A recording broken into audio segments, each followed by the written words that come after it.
Hello guys, welcome back to our YouTube channel. स्वागत है आप सबका आपके अपने YouTube channel GS by Ankit Jha पे। गाइस, इस वीडियो में हम लोग बात करने वाले हैं अपने पिछले टॉपिक की कंटिन्यूएशन की। तो अगर आपने अभी list of important topic part 1 नहीं देखा है तो प्लीज़ पहले उस वीडियो को देख लेना। We are continuing with the next part of it. तो यहाँ पर फिर हमारे पास list of some important topics आ जाते हैं, जिसमें सबसे पहले आपको मिल रहा है लोकसभा जनरल इलेक्शन, इस साल का सबसे बड़ा इवेंट और ऑब्वियसली हमारे एग्जाम के लिए भी इक्वली इंपॉर्टेंट। सो लोकसभा जनरल इलेक्शन के साथ क्या-क्या चीजें इंपॉर्टेंट हो सकती है एग्जाम पर व्यू से, इसको समझते हैं।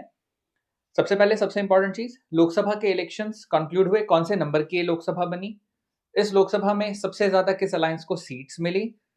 अपार्ट फ्रॉम दैट, जो नया कैबिनेट बना, कैबिनेट के important cabinet ministers along with their folios, and not to forget the body that conducts election यानी इलेक्शन कमीशन ऑफ इंडिया और उनकी history, present chief election commissioner के बारे में।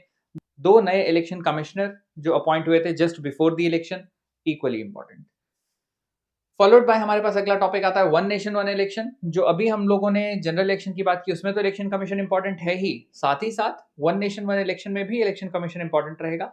वन नेशन वन इलेक्शन की committee important रहेगी, किसने head किया उस कमेटी को वो इंपॉर्टेंट रहेंगे। यानी हम बात करें डॉक्टर रामनाथ कोविंद जी की, तो वो वन नेशन वन इलेक्शन के साथ रिलेट करेगा। मोर ओवर इंडिया में वन नेशन वन इलेक्शन कब तक रहा, सबसे पहली बार वन नेशन वन इलेक्शन कब स्टार्ट हुआ, यानी 1950 152 के इलेक्शन से लेकर 1967 तक के इलेक्शन के बारे में आपको पता होना चाहिए कि कितनी बार कंसेक्यूटिवली हमारे नेशनल इलेक्शंस एक साथ हुए along with the state legislative assembly के इलेक्शंस।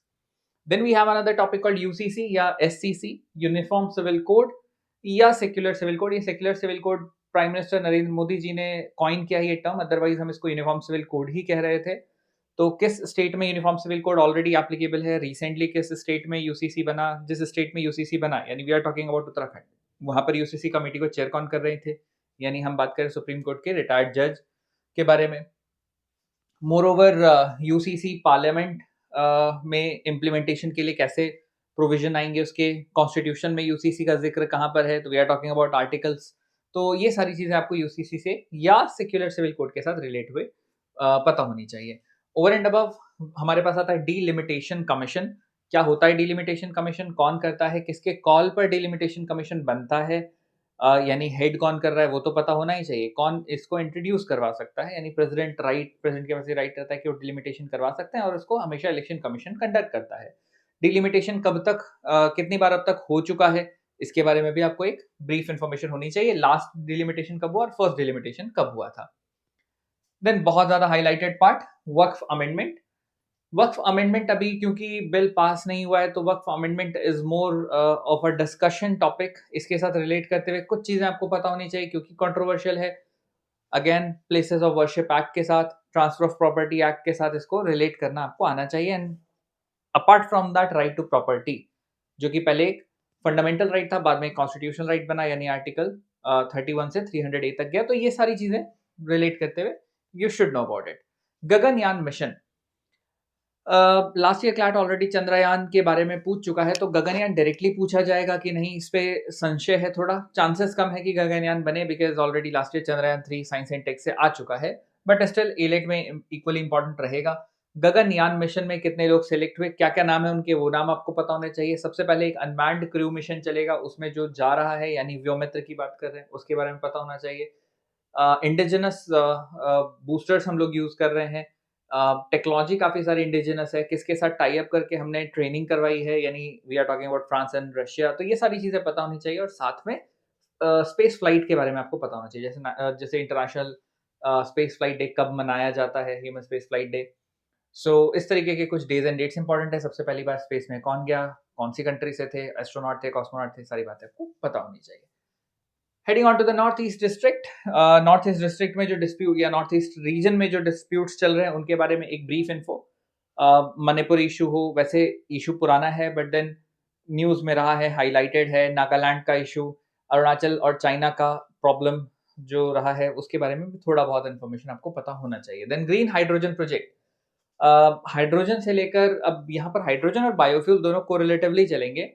इसके साथ आपको पॉलिसी मैकेनिज्म तो पता होना ही चाहिए, जैसे पहली hydrogen fuelled cell railways introduce होने वाली है, पहला हाइड्रोजन फ्यूल्ड सेल बस कहाँ पर चला, इस तरीके से कुछ फैक्ट्स आपको इसके साथ पता होने चाहिए। इंडेक्सेस ऑलरेडी हम लोगों ने बहुत डिटेल में सारे ही इंडेक्स डिस्कस किए हुए हैं। मैं इस वीडियो के डिस्क्रिप्शन बॉक्स में लिंक भी शेयर कर दूंगा इंडेक्सेस की वीडियो का, और just go through it once. उसमें हमने लगभग सभी इंडेक्सेस जो एग्जाम के पर्सपेक्टिव में इंपॉर्टेंट है, we have discussed all of them. Then we have Samvidhan Hatya दिवस। बात हो रही है 25 ऑफ जून के बारे में, यानी जिस दिन 1975 में पहली बार इमरजेंसी लगी कंटिन्यूसली, मतलब 1 डेढ़ साल तक वो इमरजेंसी चली। ऐसा नहीं है कि उससे पहले इमरजेंसी नहीं लगी। वॉर के टाइम पे ऑब्वियसली गवर्नमेंट के पास ये राइट रहता है कि वो प्रेसिडेंट के पास एक्चुअली राइट होता है, बट देन फ्यूल उसको गवर्नमेंट ही कर सकती है। सो संविधान हत्या दिवस इस बार नया इंट्रोड्यूस हुआ है, इंपॉर्टेंट है। वन हेल्थ मिशन या नेशनल डिजिटल हेल्थ मिशन, इसके साथ आयुष्मान भारत प्रोजेक्ट इंपॉर्टेंट रहेगा। वर्ल्ड की सबसे बड़ी हेल्थ केयर स्कीम है। कितने अमाउंट का इंश्योरेंस पॉलिसी गवर्नमेंट देती है लोगों को, कौन सा सेगमेंट उसमें एप्लीकेबल है, जिस पर जो इस बेनिफिशियरी बन सकता है इस स्कीम के बारे में वो पता होना चाहिए। प्रधानमंत्री जन आरोग्य योजना PMJAY स्कीम के बारे में पता होना चाहिए। जन औषधि केंद्र उसी के अंडर में बनते हैं, ये सारी चीज़ें पता होनी चाहिए। डिजिटल हेल्थ कार्ड्स के बारे में तो ऑब्वियसली थोड़ा सा ब्रीफ पता होना चाहिए, और साथ में यूनिवर्सल हेल्थ कवरेज UHC, ये एक बेसिक इन्फो है आपके लिए। Then highest honours. अब हाईएस्ट ऑनर्स हम किस रिगार्ड में बात कर रहे हैं? हाईएस्ट ऑनर्स या अवार्ड या रिकॉग्निशन इंटरनेशनली अगर हम देखें तो जैसे नोबेल प्राइज। अब नोबेल प्राइज में आपसे usually physics, chemistry and medicine, ये 3 फील्ड्स नहीं पूछी जाती हैं। आपको जो याद रखनी है that is economics, peace and literature. Apart from that fields medal, क्योंकि उसको नोबेल प्राइज ऑफ मैथमेटिक्स कहा जाता है, इसलिए वो इंपॉर्टेंट है। रेमन मैग्सेसे क्योंकि किसी इंडियन को नहीं मिला है इस साल, तो प्रोबेबली थोड़ा सा कम इंपॉर्टेंट है। अगर हम मूवीज की तरफ चले जाएं तो we have academy award that is called Oscars, important है। ग्रामी अवार्ड इंपॉर्टेंट है। BAFTA, British Academy of Film and Television award, equally important है। अब इन सब में कैटेगरीज क्या क्या? Best actor, best actress, best director, best movie, ये 4 फील्ड आपको याद रखनी है। ग्रामी में बेस्ट एल्बम वगैरह पूछी जाती है। सबसे ज्यादा बार ग्रामी किसने जीता, किस वुमेन के पास सबसे ज्यादा ग्रामीज हैं, और ये सारे तरीके के फैक्ट्स पूछे जाते हैं आपसे इन हाईएस्ट ऑनर। इंडिया के टर्म्स में हम अगली वीडियो में देखेंगे और क्या क्या टॉपिक इंपॉर्टेंट है। Then Ladakh protest. Ladakh protest के साथ क्या क्या चीजें खास हैं? अब इंडिया चाइना डिस्प्यूट पर ऑलरेडी क्वेश्चन क्लैट ने पूछा हुआ है, बट सिर्फ अगर हम लद्दाख के अभी वाले प्रोटेस्ट की बात करें तो स्केड्यूल 5, स्केड्यूल 6 के बारे में पता होना चाहिए। लद्दाख की डिमांड की जा रही थी स्टेटहुड की, उसके बारे में आपको स्टेटहुड के कंडीशंस पता होने चाहिए। जो प्रोटेस्ट कर रहे हैं यहाँ पर, यानी सोनम वांगचुक की बात हो रही है, उनको रेमन मैग्सेसे अवार्ड मिला हुआ है, तो सोनम वांगचुक के बारे में थोड़ा सा ब्रीफ पता होना चाहिए आपको। अपार्ट फ्रॉम दैट लद्दाख में अभी 5 डिस्ट्रिक्ट्स न्यूली क्रिएट हुए, उसके बारे में भी पता होना चाहिए। और राइट टू प्रोटेस्ट कहाँ पर आएगा, फंडामेंटल राइट में किस जगह पर आपको देखने को मिलता है, तो उसके साथ कोरिलेशन में वो टॉपिक भी इंपॉर्टेंट रहता है।